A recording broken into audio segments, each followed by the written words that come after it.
మనం ప్రగతిని సాధిస్తున్నాం. సో ఈ ప్రగతి అనేది ఎట్లా సాధ్యమైందంటే ఒక విధంగా పేరెంట్స్ సహకారం, అదేవిధంగా టీచర్ల కృషి. మనకు తెలుసు 2023 సంవత్సరంలో 20 మంది మానసిక వికలాంగులు జాతీయ స్థాయిలో యోగ పోటీల్లో పాల్గొన్నారు.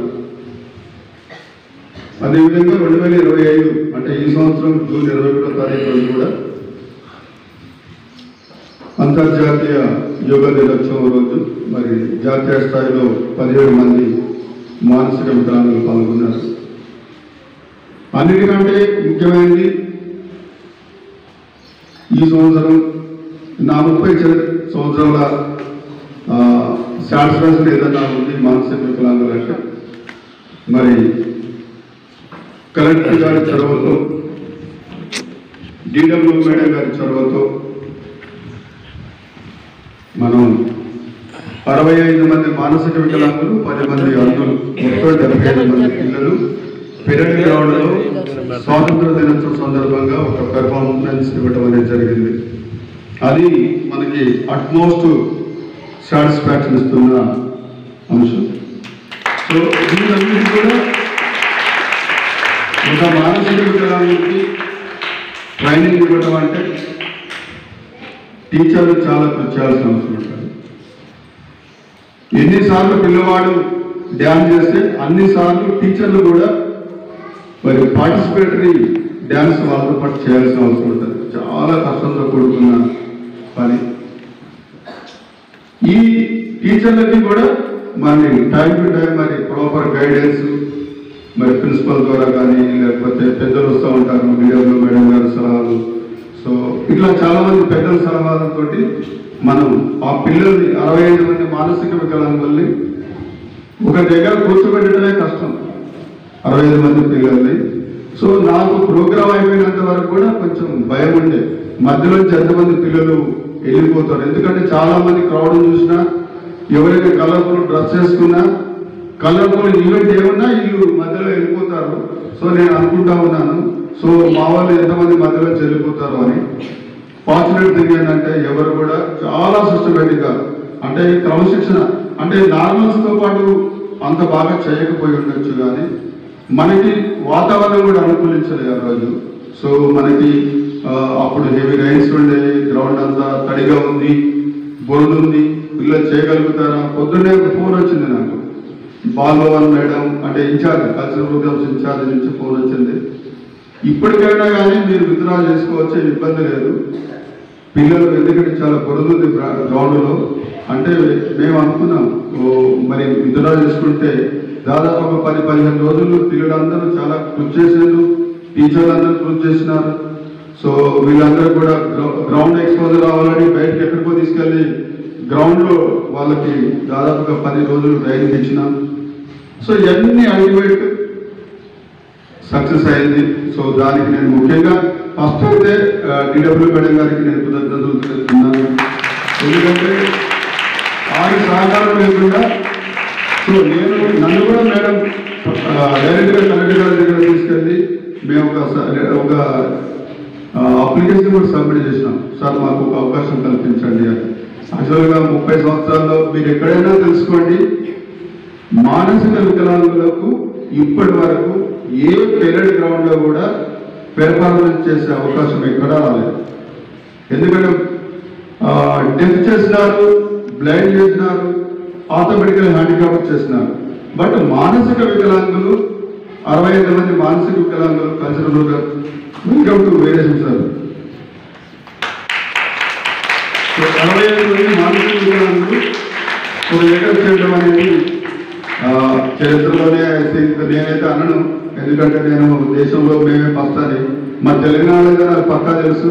నేను చేసిన 30 సంవత్సరాల నుంచి ఎవరు కూడా మానసిక వికలాంగులు పెరడ్ గ్రౌండ్లో కల్చరల్ ప్రోగ్రామ్ చేసిన దాఖలాలు అయితే లేవు.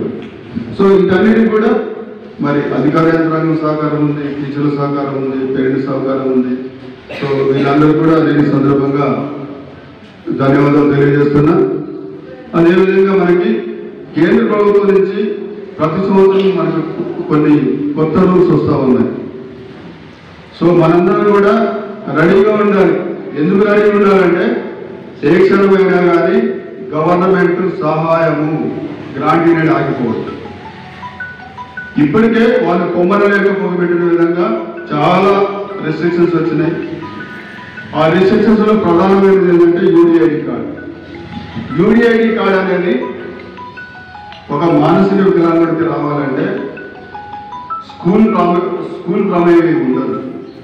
డైరెక్ట్గా ఎవరైతే సదరంకి పోతారో సదరంకి బుక్ అవ్వకపోతే సదరంతో పాటే వాళ్ళే యూడిఐడి కార్డు కోసం కూడా వాళ్ళే అప్లై చేస్తారు గవర్నమెంట్ హాస్పిటల్లో. కానీ చాలా మంది యూడిఐడి కార్డ్స్ లేవు. ఎవరికి ఏం చేస్తున్నాం, మేము ఎంతమంది అయితే అడ్మిషన్స్ ఇస్తున్నామో వాళ్ళందరికీ కూడా మేము యూడిఐడి కార్డ్స్ అప్లోడ్ చేస్తున్నాం. వీటికి అన్నిటి కూడా యూడిఐడి కార్డ్స్ ఇష్యూ కావట్లేదు.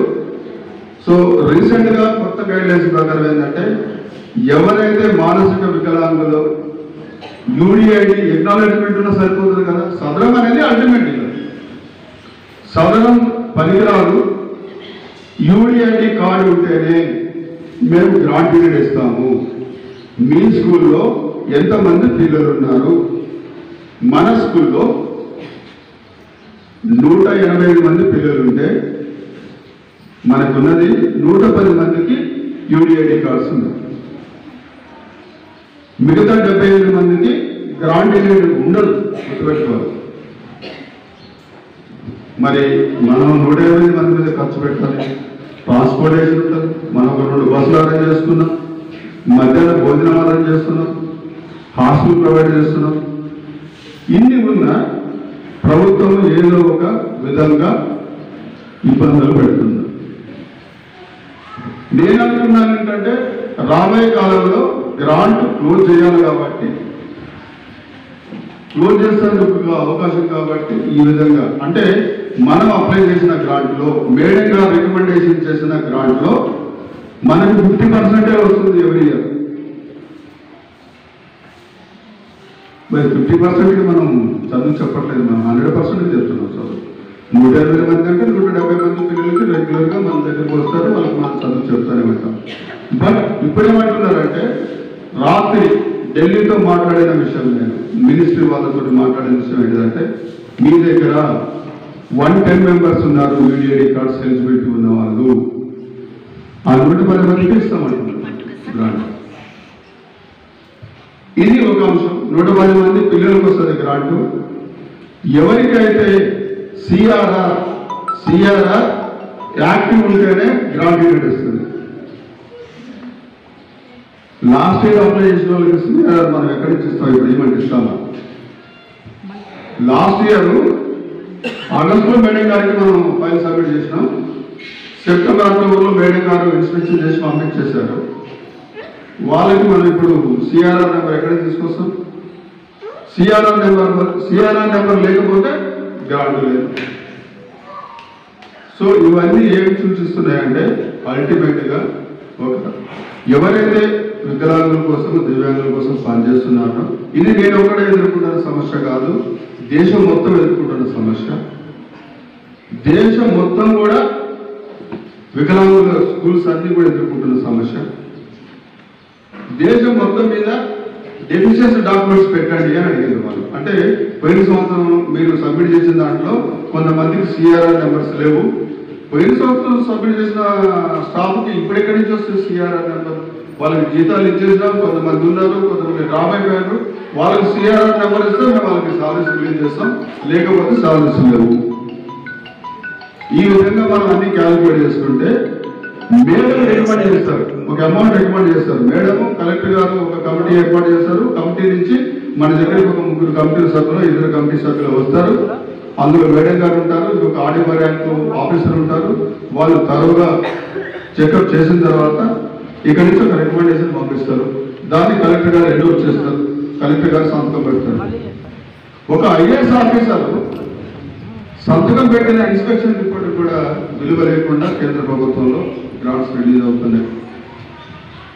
నేను పోయిన సంవత్సరం కాదు, ఈ సంవత్సరంలోనే జనవరిలో కేంద్ర మంత్రిని కలిసినాం, కేంద్ర ప్రిన్సిపల్ సెక్రటరీ గారిని కలిసినాం, కేంద్ర జాయింట్ సెక్రటరీని కలిసినాం, ఎవరైతే ఈ గ్రాంట్స్ చూస్తారో వాళ్ళందరికీ మా సమస్యలన్నీ వివరంగా చెప్పిన తర్వాత మళ్ళీ అదే పరిస్థితి ఉంది ఇప్పుడు కూడా. అంటే మనకి నిజామాబాద్ లాంటి ప్రదేశంలో సిఆర్ఆర్ మెంబర్స్ ఉన్న స్పెషల్ ఎడ్యుకేటర్స్ దొరకడం చాలా కష్టం. ఎగ్జాంపుల్ జ్యోతి 1995లో ఆమె స్పెషల్ ఎడ్యుకేషన్ మెంటల్ గ్రాడ్యుయేషన్ చేసింది. ఆమె కూడా మరి ఆమె 29 సంవత్సరాల నుంచి పనిచేస్తుంది. ఆమెకు సిఆర్ఆర్ నెంబర్ ఎవరు అడగలేదు, మేము తీసుకోలేదు. పని చేసుకుంటున్నాము, చదువుకున్నాము, అవగాహన ఉంది కాబట్టి పని చేస్తున్నాము. ఇప్పుడు ఆమె సిఆర్ఆర్ నెంబర్ ఏమంటున్నారు.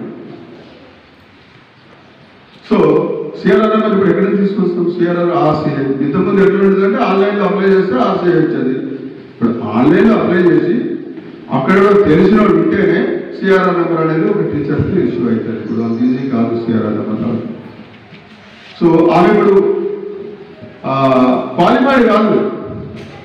సో అందుకేం చేసినాము, లాస్ట్ ఇయర్ చాలా మార్పులు తీసుకొచ్చినాము స్కూల్లో. జ్యోతి గారిని ప్రిన్సిపల్గా తీసేసి రాజేశ్వర్ని పెట్టినాం, ఎందుకంటే ఆమె సిఆర్ఆర్ నెంబర్ ఉంది. ఫిబ్రవరి నుంచి మనకి రాజేశ్వరి ప్రిన్సిపల్గా ఎందుకు చేస్తుంది? జ్యోతికి స్పెషల్ ఎడ్యుకేషన్ మెంటల్ గ్రాడ్యుయేషన్ 95లో చేసింది. 2018లో స్పెషల్ ఎడ్యుకేషన్ విజువల్ డిజబిలిటీలో చేసింది. విజువల్ డిజబిలిటీకి సిఆర్ఆర్ ఉంది. బట్ ఆమెకున్న నాలెడ్జ్ ఎప్పటి నుంచి 30 సంవత్సరాల అనుభవం ఎంఆర్ స్కూల్లో ఉంది. ఎంఆర్ స్కూల్ నుంచి తీసేయాల్సిన అవసరం వచ్చింది. ఆమె ఇప్పుడు విజువల్ స్పెషల్ విజువల్ డిజబిలిటీ ఉంది కాబట్టి విజువల్ డిజబిలిటీలో ఆమె ఇప్పుడు మనం ప్రిన్సిపల్గా పెట్టుకున్నాం.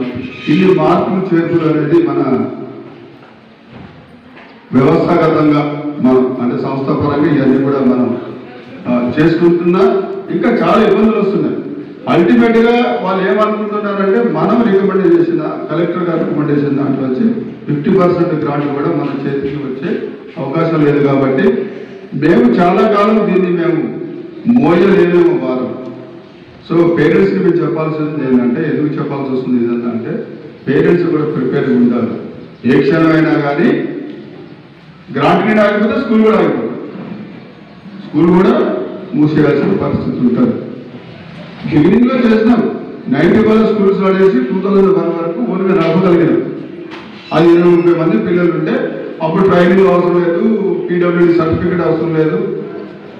కాబట్టి అప్పుడు స్కూల్ పెట్టుకున్నాము, నడిపాము, అయిపోయింది. ఇప్పుడు కంపల్సరీగా ఒక స్కూల్ నడపాలంటే ఒక పీడబ్ల్యూడీ సర్టిఫికేట్ ఉండాలి, దానికి కంటిన్యూస్గా రెన్యూవల్స్ ఉండాలి, ఒక సిఆర్ఆర్ నెంబర్ ఉండాలి. ఇవన్నీ కూడా రాబోయే కాలంలో అందరితో కావు ఎన్జిఓస్. చాలామంది తెలంగాణలో 73 ఎన్జిఓలు, తెలంగాణలో 73 ఎన్జిఓలకి గ్రాంటెడ్ వచ్చేది ఎప్పుడు 2014 కంటే ముందు. ఇప్పుడు 42 సంస్థలకు వస్తున్నాయి. అంటే 30 సంస్థలు మానేశారు. మేము స్కూల్ నడపలేము, మాకు వద్దు, ఈ గ్రాంట్ వద్దు, మీరు ఇవ్వాల్సిన అవసరం లేదు, మేము నడుపుకుంటాం లేకుంటే మానేసుకుంటాం అనేది. సో దయచేసి పేరెంట్స్ అందరూ కూడా ఇవన్నీ గుర్తుపెట్టుకోవాలి. సో రాబోయే కాలంలో ఏమేమి మార్పులు వస్తాయో ఆ మార్పులకు అనుగుణంగానే మీకు కూడా సర్వీసెస్ ఉంటాయి. సో దయచేసి అర్థం చేసుకోండి. సో మా వైపు నుంచి మేము పూర్తిగా ప్రయత్నం చేస్తున్నాం. మా నుంచి ఏమైనా సహకారం కావాలంటే మేము ప్రయత్నం చేస్తున్నాం. తెలంగాణ నిజామాబాద్ జిల్లా నుంచి కేంద్ర మంత్రి వరకు మనం రిప్రజెంట్ చేస్తున్నాం. నేను కూడా ఒక తెలంగాణకి వైస్ ప్రెసిడెంట్గా, సో నేను కూడా జాతీయ స్థాయి వరకు రిప్రజెంట్ చేసినా వాళ్ళలో మార్పు లేదు. మానసిక వికలాంగులు లైఫ్ లాంగ్ వాళ్ళలో మ్యాచ్యూరిటీ ఉండదు. బట్ వాళ్ళకి 18 సంవత్సరాలు కుదించారు వాళ్ళ వయసు. 18 సంవత్సరాల తర్వాత వీళ్ళు స్కూల్లో ఉండదు. కొట్లాడినాం, చాలా కొట్లాడలో నేను కూడా ఉన్నాను. సో 23 సంవత్సరాలకు పెంచారు. 23 సంవత్సరాల తర్వాత అసలు ప్రాబ్లం స్టార్ట్ అయ్యేది 23 సంవత్సరాలు కదా, అప్పుడు ఎక్కడ పోవాలి అంట అనేది మనం అందరం కూడా చూస్తున్నాము, ఎదుర్కొంటున్నాము. సో మీ పిల్లలందరూ కూడా అప్ టు 23 ఇయర్స్ వరకు స్కూల్లో ఉంటారు. 23 ఇయర్స్ అయిపోయిన తర్వాత అందరూ బయటకు పోతారు. అసలు కంట్రోల్ చేయడం అప్పుడే ముఖ్యం. సో ఇవన్నీ కూడా మరి ఎందుకు జరుగుతుందంటే పేరెంట్స్ ఇన్వాల్వ్మెంట్ లేదు, అక్కడ పేరెంట్ రిప్రజెంటేషన్ లేదు. ఢిల్లీకి లేకపోతే జిల్లా స్థాయి నుంచి రాష్ట్ర స్థాయి వరకు, రాష్ట్ర స్థాయి నుంచి జాతీయ స్థాయి వరకు పేరెంట్ రిప్రజెంటేషన్ ఉందనుకోండి, మా పిల్లల్ని 23 సంవత్సరాల తర్వాత తీసేస్తే మేము ఎడబెట్టుకోవాలని చెప్పేసి పేరెంట్స్ రిప్రజెంట్ చేయట్లేదు, సంస్థలు రిప్రజెంట్ చేస్తుంది. వాళ్ళే అనుకున్నారు సంస్థల బెనిఫిట్ కోసము వాళ్ళు రిప్రజెంట్ చేస్తున్నారు అనుకున్నారు. కానీ పేరెంట్ రిప్రజెంటేషన్ చేసిన రోజు, పేరెంట్స్ ఇన్వాల్వ్ అయ్యి క్వశ్చన్ చేసిన రోజు గవర్నమెంట్ని తప్పకుండా ఈ 23 నుంచి లైఫ్ లాంగ్ పిల్లలు స్కూల్లో ఉండాల్సిన అవసరం ఉంటుంది మానసిక. కాబట్టి మీరందరూ గుర్తుపెట్టుకోండి, రిప్రజెంటేషన్ అనేది పేరెంట్స్ నుంచి పోవాలా. దానికి మనం అనుకున్నాం పోయినసారి కూడా, పోయిన సంవత్సరం అంతకుముందు సంవత్సరం మనం ఒక పేరెంట్ అసోసియేషన్ పెట్టుకుందాం, ఒక పేరెంట్ అసోసియేషన్ రిజిస్ట్రేషన్ చేద్దాం, వాళ్ళకి మనం కెపాసిటీస్ బిల్డ్ చేద్దాం, సామర్థ్యాలు పెంచుదాం. వాళ్ళతో పాటు మేము నడుస్తాం, మేము హ్యాండ్ హోల్డింగ్ సపోర్ట్ చేస్తాం. సో కేంద్ర ప్రభుత్వం ఏమంటుంది, సో మేము ఇచ్చేది గ్రాంట్ కాదు మీకు, మేము ప్రత్యక్షంగా డైరెక్ట్గా మాట్లాడినప్పుడు మేము మీకు గ్రాంట్ కాదు ఇవ్వాల్సింది, మేము ఓన్లీ చేయూత ఇస్తాం మీకు. చేయూత ఏంటి, ఇక్కడ నుంచి గేట్ వరకు తీసుకుపోతారు చేయబడుతుంది, ఆ తర్వాత నువ్వు పూర్వభావం అంటారు, అది చేయూత అంటే. మేము తర్వాత అయినా కానీ క్లోజ్ చేస్తాము, మీరు రెడీగా ఉండండి అని. తర్వాత ఇంకేమడుగుతున్నారు, కేంద్ర ప్రభుత్వం ఇస్తుంది కదా, మీ రాష్ట్ర ప్రభుత్వం కాంట్రిబ్యూషన్ ఎక్కడ ఉంది మీకు, ఎందుకు ఇవ్వట్లేదు మీ రాష్ట్ర ప్రభుత్వం? పెన్షన్స్ 4,000 ఇస్తున్నారు కదా, ఆ 4,000 కూడా పిల్లల్ని చదివించుకోండి అంటున్నారు. సో ఇవన్నీ కూడా మరి మన ముందున్న సమస్యలు. మనం కూడా ఒక పేరెంట్ అసోసియేషన్ని ఇన్స్టిట్యూట్ చేయాల్సిన అవసరం ఉంది. పేరెంట్స్ క్వశ్చన్ చేసినంత వరకు ఇదే పరిస్థితి ఉంటారు. ఎందుకంటే మేము 10లో ఉంటాం సంస్థలు, పేరెంట్స్ వేలలో ఉంటారు. ఒక 1000 మంది 2000 మంది పేరెంట్స్ రిప్రజెంట్ చేస్తే మినిస్ట్రీని తప్పకుండా మినిస్ట్రీ ఇవన్నీ కూడా యాక్సెప్ట్ చేస్తుంది. 23 సంవత్సరాల తర్వాత తీసేసే ప్రొవిజన్ తీసేస్తుంది. కోర్టులో కూడా చేసేసినాం, హైకోర్టులో నడుస్తుంది ఆల్రెడీ. కోర్టులో 23 సంవత్సరాల తర్వాత మానసిక వికలాంగులు తీసేయడం ఏంటిది అనేది వాళ్ళ వాదన ఏంటంటే, ఇప్పుడు మన మధ్య సార్ ఉన్నారు, మానసిక వికలాంగులు 18 సంవత్సరాల తర్వాత వాళ్ళు మ్యాచ్యూరిటీ అవుతారు. అంటే సర్వశిక్షాలో ఒక రూల్ ఉంది, చదువు 18 సంవత్సరాల వరకే పిల్లలకి, సర్వశిక్షాలో 18 సంవత్సరాల వరకే. వికలాంగులు కూడా వాళ్ళు 18 సంవత్సరాల వరకు ఉంచుకుంటారు. 18 సంవత్సరాల తర్వాత పిల్లలు ఉంచుకున్నారు వాళ్ళ దగ్గర. రిడిక్యులస్, చాలా భయంకరం.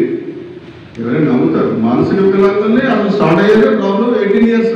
చిన్నప్పుడు చాలా గుర్తుకుంటారు, మనం ఏం చెప్తారు వింటారు, మనం చెప్పి పెడితే తింటారు, మంచిగా ఆడుకుంటారు. 18 ఇయర్స్ తర్వాత స్టార్ట్ చేస్తారు పేరెంట్స్ కొట్టడం అనేది. అప్పుడు మనం పిల్లలు స్కూల్లో తీసేస్తే వాళ్ళ లుకౌట్ ఎవరు చూడాలి? సో ఇది మన అందరం కూడా అర్థం చేసుకొని మనం ఒక పేరెంట్ అసోసియేషన్ ఇన్స్టైట్ చేసి, సో మనం ఆల్రెడీ లోకల్ ప్రాజెక్ట్ కాబట్టి అనేది తెలంగాణలో కూడా నాకు తెలిసి ఎక్కడ లేదు, మనమే పెట్టుకున్నాం. ఎవ్రీ 2 years ఒకసారి మీతో మాట్లాడుతున్నాను, పేరెంట్స్ మీటింగ్స్ కూడా ఇక్కడ జరగవు. సో మనం మాట్లాడుకుంటున్నాము, మనం షేర్ చేసుకోవడానికి మన దగ్గర అచీవ్మెంట్స్ ఉన్నాయి. సో ఇదంతా మనం చేస్తున్నాము. సో తప్పకుండా మనందరం కలిసి ఒక పేరెంట్ అసోసియేషన్, అంటే పేరెంట్స్ ఎవరైనా యాక్టివ్ ఉన్న పేరెంట్స్ లీడ్ తీసుకుంటే హ్యాండ్ హోల్డింగ్ సపోర్ట్ మా ఇచ్చేస్తానికి ప్రయత్నం చేస్తాము. సో మరి చాలా టైం తీసుకున్నాను. సో రవితేజ సార్ చాలా బిజీ షెడ్యూల్లో ఉన్నారు, ఆయన మానసిక వైద్య నిపుణుడు. సో వారి సలహాలు సూచనలు మనం తీసుకున్నాం. ఫోన్ సైలెంట్లో పెట్టు. రవితేజ గారిని మాట్లాడవస్తుంది సార్. ఒక్కరి సార్, ఇప్పుడు యూడిఐడి నెంబర్ ఒక్కసారి అలర్ట్ చేసిన తర్వాత ఉంటుందా, లేకపోతే దాన్ని మళ్ళీ రెన్యువల్ చేస్తూ ఉండన్నావా? యూడిఐడి కార్డు ఇప్పుడైతే ఏమంటున్నారు, పర్మనెంట్ అంటున్నారు. సో యూడిఐడి అనేది పర్మనెంట్ కార్డు, దాన్ని రెన్యువల్ చేసుకోవాల్సిన అవసరం లేదు. దాని ప్రాసెస్ ఎట్లా ఉంటుంది సార్? ఇప్పుడు పేరెంట్స్ కూడా యాక్చువల్గా ఏంటంటే మేము ఏం చేస్తామంటే ముందు సర్వే చూసుకుంటాము. మేము పిల్లల పేర్లు ఆన్లైన్ ఎక్కించాలంటే యూడిఐడి ఎక్నాలజ్మెంట్ నెంబర్ అంటే కంపల్సరీగా ఇవ్వాలి. సో మేమేం చేస్తాము, కొత్త పిల్లలు వస్తారు. ఫర్ ఎగ్జాంపుల్ ఈ సంవత్సరం 28 మంది పిల్లలు డ్రాప్ అయింది. మానసిక వికలాంగులు 3 కారణాల వల్ల డ్రాప్ అవుతారు. ముఖ్యంగా ఒకటి షిఫ్ట్ అయిపోవడం, రెండోది 23 సంవత్సరాలు నిండిపోతే మేము తీసేయాలి స్కూల్ నుంచి, మూడవది ఇక కొంతమంది లాస్ట్ ఇయర్ 2-3 డెత్స్ కూడా టేక్స్ ప్లేస్ అయ్యాయి, 2-3 డెత్స్ కూడా జరిగినాయి. సో ఏదన్నా కారణాల వల్ల పిల్లలు తీసేస్తే అదే పోర్షన్లో తీసుకుంటాం. మళ్ళీ 28 మందిని డ్రాప్ చేసినాము, 28 మందిని తీసుకున్నాం. 28 మందిని తీసుకుంటే ఆ 28 మందిలో 11 మందికి యూడిఐడి కార్డ్స్ ఉన్నాయి, 17 మందికి లేవు. 17 మందికి మేము అప్లోడ్ చేసినాం, యూడిఐడి కార్డ్స్ అప్లోడ్ చేసినాం. ఇప్పుడు యాక్టివ్ ఉంటుంది.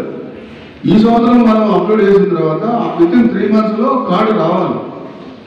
కార్డు ఎవరికి వస్తుంది? డిస్ట్రిక్ట్ హెడ్ క్వార్టర్స్ హాస్పిటల్కి వస్తుంది. వాళ్ళు ఏం చేస్తారు? మేడం వల్ల, ఎందుకంటే ఫీల్డ్లో ఉంటారు కాబట్టి CDPOs ద్వారా డిస్ట్రిబ్యూషన్ జరుగుతూ ఉంటుంది. ఒకవేళ కార్డు ఇష్యూ అయి ఉంటే వాడు ఆధార్ కార్డు ఉంటామనుకోండి, అందులో వెళ్ళిపోతుంది. 1 year తర్వాత ఇది ఇన్యాక్టివ్ అయిపోతుంది. 1 year తర్వాత యూడిఐడి కార్డు రాదు, వాడికి ఎక్నాలజ్మెంట్ ఏదైతే ఇన్వాలిడ్ అయిపోతుంది.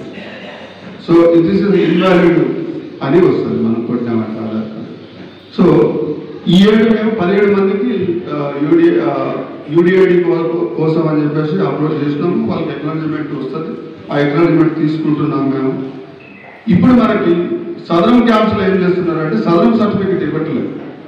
స్లాట్ బుక్ చేసుకుంటే డైరెక్ట్ యూడిఐడి ఇస్తున్నారు. UDID permanent, once it is issued permanent. So ETD వల్ల ఇబ్బంది లేదు. కానీ నేను ఒకటే అడుగుతున్నాను గవర్నమెంట్, మానసిక వికలాంగుడు జాతీయ మానసిక వికలాంగుల సంస్థ ఉంది.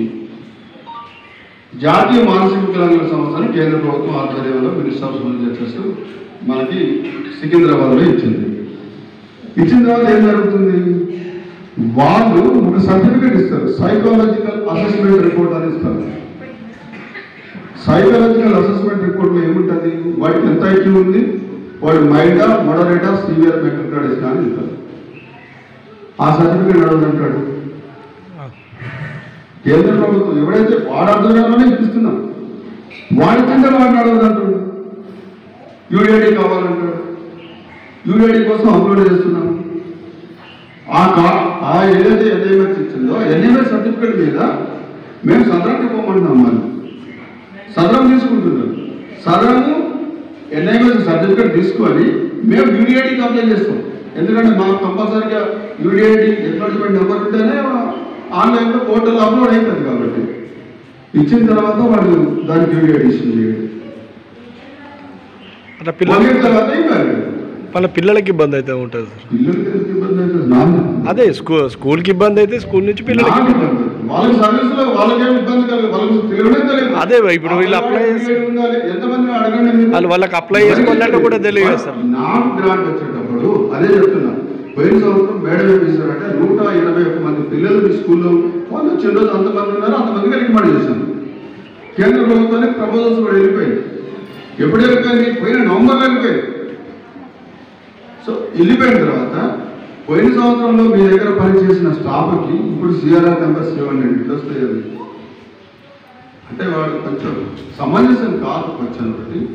రెండోది ఏంటంటే మీ దగ్గర 128 మంది యూడిఐడీస్ ఉంటే అందులో కొంతమంది మల్టిపుల్ డిసేబుల్. ఇప్పుడు నిజంగా కూడా వాడు మానసిక వికలాంగుడే, బట్ వాడికి డెత్ సర్టిఫికేట్ ఇచ్చింది. డెత్ సర్టిఫికేట్ ఇస్తే వాళ్ళు డెపు ఇప్పుడు మీకు 100 మందికి ఇస్తాం మేము గ్రాంట్ అంటాడు. రాత్రే మాట్లాడింది వచ్చింది. 100 మందికి ఇస్తాం మీకు గ్రాంట్ అంటాడు. 10 ఇస్తాం మీకు గ్రాంట్ అంటాడు. అందులో సగం పోతుంది గ్రాంట్. మీ దగ్గర సిఆర్ఆర్ నెంబర్ ఉన్న వాళ్ళకే నేను అంటే సిఆర్ఆర్ నెంబర్ అంటే RCIలో రిజిస్ట్రేషన్ కావాలి. ఎవరైతే రిహాబిలిటేషన్ ప్రొఫెషనల్స్, రిహాబిలిటేషన్ అంటే వికలాంగుల పునరావాసంలో పాల్గొనే పనిచేసే ప్రతి ఒక్కరు రిహాబిలిటేషన్ ప్రొఫెషనల్స్, వాళ్ళందరూ కూడా సిఆర్ఆర్ నెంబర్ ఉండాలని. పోయిన సంవత్సరం అప్లై చేసిన వాళ్ళకి వాడు ఫైనాన్షియల్ ఇయర్ అయిపోయింది, మార్చ్కి వాళ్ళ సాలరీస్ క్లోజ్ అయిపోతే ఇప్పుడు వాళ్ళకి సిఆర్ఆర్ నెంబర్ ఉంటే రాత్రి కమ్యూనికేట్ చేశారు మాకు ఇది. సో ఇంత భయంకరంగా కావాలని ఇబ్బంది పెడుతున్నారు అనుకున్నాను నేను. రాబోయే కాలంలో ఇంకా ఇప్పటికే మేడం నాకు రికమెండ్ చేస్తారు. మేడం రికమెండేషన్ ప్రకారం కలెక్టర్ గారు దాన్ని హ్యాండ్ఓవర్ చేస్తారు. ఇక అందులో మార్పులు చేతులు ఉండకూడదు, అసలు మార్పులు ఉండకూడదు. యాస్టేషన్ కేంద్ర ప్రభుత్వం అప్రూవ్ చేయాలి. వాడు ఏమంటాడు, మేడం రికమెండ్ చేసిన అమౌంట్లో 50% కూడా రావట్లేదు, దాని మీద పెట్టినాను. గ్రాంట్ నా దగ్గరికి వచ్చేది కూడా నేను ఎక్కడా లేదు, నేను ట్రాన్స్పరెంట్గా పెట్టేస్తాను ఎంత వచ్చిందో సంవత్సరం. 50% కూడా రావట్లేదు నాకు grant. Recommendation madam recommendation letter మీకు చూపిస్తాను, నాకు వచ్చిన గ్రాంట్ కూడా చూపిస్తాను. అసలు పక్కన రాయాలి, రికమెండెడ్ బై డిస్ట్రిక్ట్ అడ్మినిస్ట్రేషన్ అనేది రాయాలా, రిసీవ్డ్ ఫ్రమ్ ద మినిస్ట్రీ అని రాయాలా. రాయలేదు నేను, నాకు రిసీవ్డ్ ఫ్రమ్ ద మినిస్ట్రీ రాస్తున్నాను. Not even 50%, not even 50%. So ఇది అంటే మామూలుగా కూడా యూడిఐ అనేది ఒకసారి వచ్చిందంటే పర్మనెంట్, ఇంకా దాన్ని మార్పులు చేతులు ఉండవు, దాని గురించి అవసరం లేదు. కానీ ఆ యూడిఐ రావడానికి ఇబ్బందులు ఉన్నాయి. బట్ ఏంటంటే చదువుకునే పిల్లలకి యూనిసెఫ్ ఏం చెప్తుందంటే, యూనిసెఫ్ ఈ మధ్య ఒక రిపోర్టు రిలీజ్ చేసింది. ఏం రిలీజ్ చేసిందంటే 7 years బిలో ఉన్న పిల్లల్లో 95% మంది వికలాంగులు, 95% మంది వికలాంగులు నెవర్ ఎన్రోల్డ్. ఈ యూడిఐడీలు, ఆర్ఈడీలు, ఐఐడీలు పిల్లవాడికి సర్టిఫికెట్ పెట్టిన తర్వాత కూడా పిల్లవాడికి ఎన్ఐహెచ్ సర్టిఫికెట్ ఇచ్చిన తర్వాత అది నడవదండి. ఇవన్నీ కూడా ఇంకా రూల్స్ని ఎంత ఈజీ చేయాల్సింది అంత స్ట్రింజెంట్ చేస్తున్నారు. ప్రాబ్లమ్స్ మోర్ అంటే పిల్లల్లో నేను అదే అంటున్నా. ఇప్పుడు ఇందులో ఎంతమందిని, ఇప్పుడు 110 మందిని అంటే నేను ఈ 71 మంది నేను తీసాను. 180 మందికి రికమెండ్ చేశారు పోయినసారి, 180 మంది పేరుగా రికమెండ్ చేశారు. మేము 110 ఇస్తాం గ్రాంట్, మీకు ఎలిజిబుల్ ఫర్ వర్క్ అంటున్నారు. ఈ 71 మందిని తీసేయాలి చూడండి, అంతే కదా యాక్చువల్గా. కానీ ఇది పోయిన సంవత్సరం కదా 24-25 అయిపోయి 25-25 బడ్జెట్ గురించి ఇప్పుడు మాట్లాడుతుంది. సో వికలాంగులు ఎప్పుడైతే పేరెంట్స్ రోడ్డు మీదకి రారో అప్పటి వరకు మార్పు రాదు. సార్ మీరు యాక్చువల్లీ మీరు మినిస్ట్రీ తోటి మాట్లాడుతూ ఉన్నారు, డిస్కస్ జరుగుతూ ఉన్నది. ఇప్పుడు 18 years అయిపోయిన తర్వాత వీళ్ళ భవిష్యత్తు ఏంది అన్నట్టు దానికి క్వశ్చన్ వేసి ఉంటారు ఆల్మోస్ట్. నేను ఒక విషయం చెప్తాను. 2009 జూన్ 18వ తారీఖు రోజు కేంద్ర మంత్రిని కలిసి సార్ మీరు మాకు బీజేపీ గవర్నమెంట్ వచ్చింది సరిగ్గా ఇప్పుడు ఇన్ని సంవత్సరాలు కష్టపడి ఇక్కడ ఈ స్థాయి దాకా 18 years వరకు తీసుకొచ్చి ఇవన్నీ ఎక్కడ 23 yearsకి వచ్చింది. 23 yearsకి వచ్చింది. అసలు 23 years అప్పుడే స్టార్ట్ అవుతుంది. వారికి ఆ ప్రాబ్లం స్టార్ట్ అయ్యేది అప్పుడే. వారికి కొద్దిగా తెలియాలి అంటే కూడా ఎట్లా పాసిబుల్ అవుతుంది? వాళ్ళు ఏ రకంగా కాదు, గవర్నమెంట్ అర్థం చేసుకోవట్లేదు. ఎవరో ఏసీ రూమ్లో కూర్చొని ప్రాథమిక విద్య 18 సంవత్సరాల వరకు, 18 సంవత్సరాలు నిండిన తర్వాత వాళ్ళు మేజర్స్ వదిలేదు. ఎవడో తలచెక్కడు రాసిండు ఫాలో అవుతున్నాడు. ఒక్కడికైనా తలచెక్క లేకపోతే ఎవడో అర్థం చేసుకుంటాడు. వీళ్ళందరూ అయ్యేసలే కదా. మానసిక వికలాంగుడు వాడి ఇంట్లో ఉంటే తెలుస్తుంది. డెఫ్ ఉంటే ఏం కాదు, బ్లైండ్ ఉంటే ఇంకేం కాదు. వాడు ఎట్లయినా గవర్నమెంట్ ఉద్యోగం ఎట్లా వస్తుంది 10%. ఆర్థోపెడికల్ అంటే ఏం కాదు. మానసిక వికలాంగుడు ఇప్పుడు ఒకే ఒక మొన్నటి వరకు మనకి చంద్రచూడ్ గారు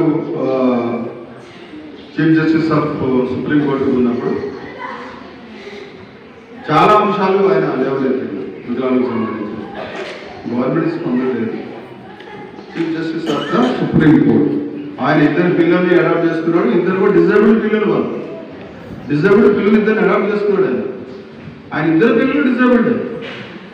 ఒకరోజు సుప్రీంకోర్టు తీసుకొచ్చాడు. ఆయన ఆఫీస్ చూపిస్తాను. ఆయన చాలా సజెషన్స్ ఇచ్చాడు గవర్నమెంట్కి.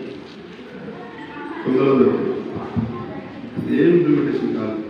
మంచి ఏదవుతున్నా చంద్రచూడ్ గారు, ఎందుకంటే వికలాంగుల బాధ తెలుసు. వికలాంగుల పిల్లలు ఆయన చెప్తే గవర్నమెంట్ వినాలి అసలు యాక్చువల్గా. ఏమీ లేదు. సో ఇది జరుగుతుంది. సో లెటస్ అందరూ మనం కూడా వేచి చూడటం. ఎప్పుడైనా మేమైతే ప్రిపేర్ ఉన్నాం. ఈ క్షణంలో ఎప్పుడు వచ్చినా మూసేసుకోవడానికి సరిపోతుంది. చాలా మంది 73 NGOలకి గ్రాంట్ ఉంది ముందు. ఇప్పుడు 42 NGOస్కి ఉంది. ఈ 31 మంది ఎందుకు పోయిండ్రు? ఇదే గ్రాంట్ సగం అయ్యడం, వచ్చి లేనిపోని కండిషన్స్ పెట్టి ఇబ్బంది పెట్టడం మానసిక శోభ కదా. పోయిన సంవత్సరం గడిచిపోయిన కాలానికి సిఆర్ఆర్ నెంబర్ ఎట్టిస్తారు. ఇప్పుడు పోయినసారి మా దగ్గరికి రానుకుంటే మేము ఏం చేసినాము, పిల్లలకి యూడిఐడి కోసం అప్లై చేసినాం. కొంతమందికి వచ్చింది అనుకో, ఎప్పుడు వస్తుంది? 6 నెలల తర్వాత వస్తుంది. లేదు నువ్వు అప్లై చేసిన ముందు యూడిఐడి ఉంటేనే ఎందుకు అంట. అదేంటి? అది గవర్నమెంట్ బాధ్యత, ఎన్జిఓ బాధ్యత కాదు. మాది అప్లోడ్ కావాలంటే మేము చేస్తున్నాం. ఒక్కొక్క పిల్లవాడికి ఒక అప్లోడ్ చేయడానికి బయట పోతే మరి కొంత ఎక్స్పెండిచర్ కూడుతుంది. ఎందుకంటే మేము ఫ్రీగానే చేస్తున్నాం, కానీ మళ్ళీ ఇబ్బంది అవుతుంది. సో ఇదంతా కూడా చూడటమే. సో ఇంకా మనకి ఇంకా మంచి మంచి కలెక్టర్లు ఉన్నారు, మంచి డిడబ్ల్యూ మేడం ఉన్నారు. సో ఈ పిల్లలకి అవకాశాలు ఇస్తున్నారు. మరి 30 సంవత్సరాల చరిత్రలో ఫస్ట్ సారి అవకాశం ఇచ్చింది. సో మేమైతే అనుకుంటున్నాము మా పనిలో ఒక సాటిస్ఫాక్షన్ ఉంది. బట్ గవర్నమెంట్ నుంచి అంతకంటే ఎక్కువగా ఒత్తిడి కూడా ఉంది. మేము అది పెట్టండి, ఇది పెట్టండి. పిల్లల పెర్ఫార్మెన్స్ చూడండి, లేకపోతే పిల్లల అభివృద్ధి చూడండి, ఇవి చూడండి, కానీ ఏమీ లేదు. ఉంటారు మా ఎన్జిఓస్లో కూడా ఎక్కడెక్కడ బ్లాక్ షిప్స్ ఉండొచ్చు, లేకపోతే కాదు, కానీ బట్ జరుగుతుంది, ఇబ్బంది లేదు. Thank you. రవితేజ గారు మాట్లాడుతున్నారు. చేసిన కృషి కూడా నశించిపోతున్నారు అన్నమాట. చాలా వరకు ఫంక్షన్లు చేస్తున్నారు, చీరల ఫంక్షన్ చేస్తున్నారు. మా అమ్మాయికి ఎప్పుడు చేద్దాం సార్ అని వస్తారు. లేకపోతే ఎప్పుడు కూడా ఆ గ్యాప్ పెరిగిపోతూ ఇంకా వెనకబడినట్టు ఇంకా ఆశ కోల్పోతూ ఉంటారు. సో ఎంత ఎర్లీగా వస్తే అంత మంచిది, ఎంత తొందరగా గుర్తించి దానికి తగ్గట్టు చేస్తే. ఎందుకంటే పోరాటము ఏదో జ్వరం వస్తే 3 రోజులు గోళీలా కాదు, 5 రోజుల ట్యాబ్లెట్స్లా కాదు. కొన్ని మెల్లగా దీంతో ఎలా ఉండాలి, ఎలా జీవించాలి అనేది నేర్పించి ఒక జీవితంగా మారుతుంది. కాబట్టి మనకి, మన పక్కనున్న వాళ్ళకి, అండ్ ఇలాగా సఫర్ అవుతున్న, ఇట్లా దీంతో స్ట్రగుల్ అవుతున్న వేరే పేరెంట్స్ వాళ్ళందరినీ కూడా మనం తీసుకొని వాళ్ళతో వాట్సాప్ గ్రూపులు తయారు చేయడం, కలిసి పిక్నిక్లకి వెళ్ళడం, వాళ్ళ పిల్లల్ని మన ఇంటికి తీసుకురావడం, మన పిల్లల్ని వారింటికి పంపించడం. ఇట్లా కాకపోతే ఇదే ఒక పనిష్మెంట్ లాగా అనుకొని అదే ఇంట్లో ఎక్కడికి బయటకు వెళ్ళకుండా ఫంక్షన్కి వెళ్తే మా వాడి గురించి ఏమంటారో, మా పాప గురించి ఏమంటారో అని అనుకుంటూ ఎక్కడికి వెళ్ళకుండా వీడు డెవలప్ అవ్వడు, మనము సంతోషంగా ఉండడం, ఫైనల్గా బర్న్అవుట్. అబ్బా నాకు అసలు ఈ జీవితం ఎందుకురా బాబు దేవుడిచ్చాడు అనుకుని డిప్రెషన్లోకి వెళ్ళి మనం కూడా పేషెంట్లుగా తయారవుతాం. ఈ యాటిట్యూడ్ మారితేనే మనం మధ్యలో ఎక్కడికన్నా వెళ్ళాలి. సరే 3 గంటలు చూసుకోలేదంటే ఫ్రెండ్స్ కదా, అసోసియేషన్ లా ఫార్మ్ అయినప్పుడు వేరే పేరెంట్ మీ పిల్లల్ని చూసుకుంటారు, మీరు బయటకు వెళ్ళగలగాలి. ఒక నార్మల్ లైఫ్ ని ఎలా లీడ్ చేయగలగాలని మీరు ప్లాన్ చేసుకుంటేనే అది నార్మల్ అవుతుంది. లేకపోతే ఈ స్పెషల్ అనే స్టేటస్ కోల్పోయి అదొక వైకల్యంగానే మన జీవితాంతం మిగిలిపోతుంది. అర్థమవుతుందా? సో దీనికి తగ్గట్టు మెడిసిన్స్ కొన్ని ఉంటాయి. ఆ కోపాలు తాపాలు తట్టుకునే శక్తి పెంచే మెడిసిన్స్ ఉంటాయి. ఒకవేళ కొన్ని ఏదైనా ఈ వైకల్యం వల్ల, నరాల వీక్నెస్ల వల్ల కొన్ని బిహేవియర్స్ కూడా బాగా మేనేజబుల్ ఉండవు, అలాంటి వాటికి కూడా మెడిసిన్స్ ఉంటాయి. అండ్ ఈ ట్రైనింగ్ అనేది మనకి మెల్లమెల్లగా మన పిల్లలకి ఎలా ట్రైనింగ్ ఇవ్వాలో కూడా స్పెషల్ ఎడ్యుకేటర్స్ హెల్ప్తో, అంటే ఇప్పుడు శరీరం 6 ఏళ్ళ వయసు అమ్మాయిలా ఉంది, కానీ మనసు 3 ఏళ్ళగానే ఉంది అనుకోండి. వాళ్ళకి ఎలా చెప్పాలి అనేది కూడా మనం మెల్లగా నేర్చుకుంటాం. తెలిస్తేనే కదా, ఓహో ఓకే మా పాప 18 ఏళ్ళు, కానీ ఈ విషయంలో 9 ఏళ్ళు, ఈ విషయంలో 12 ఏళ్ళు, ఆ విషయంలో 15 ఏళ్ళు. జనరల్గా ఎలా ఉంటారు పేరెంట్స్ వస్తారు, 18 ఏళ్ళు పాప అమ్మ, కానీ మనసు ఇప్పుడు తాత్కాలికంగా ఒక 9-10 ఏళ్ళు దాకా అనిపిస్తుంది. ఏం లేదు సార్, అసలు నేను ఏం చేస్తుందో చెప్పనా, 20 ఏళ్ళ అమ్మాయి కూడా అలా ఆలోచించారు సార్, అంత షార్ప్ సార్ మా అమ్మాయి, కరెక్టే, వెరీ గుడ్. సో కొన్ని విషయాల్లో ఫాస్ట్ ఉంటారు, కొన్ని విషయాల్లో అంతే తగ్గట్టు ఉంటారు, కొన్ని విషయాల్లో బ్యాక్ ఉంటారు. ఏది ఎంత ఉందో ఆ గ్యాప్స్ని మనం తెలుసుకొని దాన్ని కవరప్ చేసుకోవడంలోనే ఈ జర్నీ ఉంటుంది అనమాట. ఆ ట్రీట్మెంట్ ఉంటుంది, మన లైఫ్ పర్పస్ కూడా ఉంటుంది. సో దీని ద్వారా మీకు 2-3 విషయాలు కొత్తగా తెలిసేయి అని అనుకుంటూ, ట్రీట్మెంట్ రకంగా కూడా ఎలాంటి హెల్ప్ కావాలన్నా మేము అందరం అందుబాటులోనే ఉన్నాం. అన్నిటికంటే మించి నేను చెప్పాల్సింది ఏమనుకుంటే, మీరు చేతులు కలుపుకొని ఇట్లాంటి సొసైటీస్ ఇంత కృషితో, ఇంత హార్డ్ వర్క్, ప్యాషన్తో ఇంత నిలబడిన సొసైటీస్కి మీరు చేతులు కలిపితేనే నిలబడతాయి, లేకపోతే ఎవరు మన లైఫ్స్ని కాపాడరు, ఎవరు బాగు చేయరు. ఏ పెన్షన్, ఏ శాంక్షన్, ఏ ఫండ్ కూడా ఫర్ ఎవర్ ఉండదు. మనకి మనం ఇండిపెండెంట్ సెల్ఫ్ సస్టైనెన్స్ ఉంటే ప్రపంచంలోనే మనం బ్రతుకుతున్నాం. Wishing you all the very best. Thank you. Continuity ఈ విధంగానే వస్తుంది. బట్ నేను ఇవాళ ఎందుకు మాట్లాడానంటే గైడ్లైన్స్ వచ్చిన తర్వాత పేరెంట్స్ కూడా చెప్తే బాగుంటుంది. ఇప్పుడు నిన్న సాయంత్రం ఢిల్లీతో మాట్లాడాను నేను. So CRR compulsory, UDID compulsory అనేది. యూడిఐడి కంపల్సరీ అనేది చాలామంది పేరెంట్స్కి తెలియదు. వాళ్ళ పిల్లలకి యూడిఐడి ఉందా లేదా అనేది చాలామంది తెలియదు. బట్ ఇక్కడ ఏమవుతుందంటే ఆయన చెప్తున్నాడు మీ దగ్గర 128 చిల్డ్రన్కి యూడిఐడి ఉంది, 128లో అందులో 18 మంది పిల్లలు అదర్ డిజబిలిటీస్ ఉన్నారు. సో మీరు ఉన్నది 110కి గ్రాంట్ రిలీజ్ చేస్తారు. యాక్చువల్గా ఒక పిల్లవాడిని, డిజబిలిటీ పిల్లవాడిని స్కూల్లో ఎడ్యుకేషన్ కోసం, ఎంప్లాయ్మెంట్ కోసం యూడిఐడి ఓకే, ఎడ్యుకేషన్ కోసం లేదు. సో ఇది ప్రధానంగా మేమందరం కూడా లేవనెత్తుతున్న ఇష్యూ. సో 21 జూన్ రోజు మేమందరం కేంద్ర మంత్రిని కూడా కలిసి ఈ రిప్రజెంటేషన్ కూడా ఇవ్వడం జరిగింది. సార్ ఇవన్నీ కూడా మీరు ఇచ్చే 14,500 రూపాయలు సార్ మాకు జీతం, 14,500లో మీరు 10% కట్ చేసి ఇస్తారు. అంటే మాకు ఇచ్చేది మీరు దాదాపుగా 13,000 ఇస్తారు. 13,000 రూపాయల కోసము సో ఒక స్పెషల్ బీఈడి, నార్మల్ బీఈడి వాళ్ళు కూడా బీఈడి చేస్తున్నారు. వాళ్ళు వేలులలో లక్షల్లో జీతాలు తీసుకుంటున్నారు. వాళ్ళకి రైన రెన్యువల్ వీళ్ళకి ఎందుకు అని అడుగుతున్నారు. సో నార్మల్ బీఈడి కూడా బీఈడి వాళ్ళు కూడా గవర్నమెంట్ టీచర్లు అవుతారు. స్పెషల్ బీఈడి చేసిన వాళ్ళు కూడా స్పెషల్ ఎడ్యుకేషన్ చెప్తారు. మరి వీళ్ళకి 5 సంవత్సరాలకు ఒకసారి ఎందుకు రెన్యువల్ చేసుకోవాలి? వాళ్ళు లైఫ్ లాంగ్ ఒకసారి బీఈడి పాస్ అయితే వాళ్ళు ఎందుకు రెన్యువల్ చేసుకోకూడదు?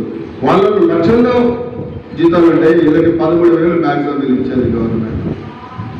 సో ఇవి ఎందుకు వై డిస్పారిటీస్ అనేది మేము ప్రధానంగా లేవనెత్తుతున్న సమస్య. లేవనెత్తినాము ఆల్రెడీ, కేంద్ర మంత్రికి ఇచ్చినాము, కేంద్ర ప్రిన్సిపల్ సెక్రటరీ గవర్నమెంట్ ఆఫ్ ఇండియాకి ఇచ్చినాము, జాయింట్ సెక్రటరీ గవర్నమెంట్ ఆఫ్ ఇండియాకి ఇచ్చినాము.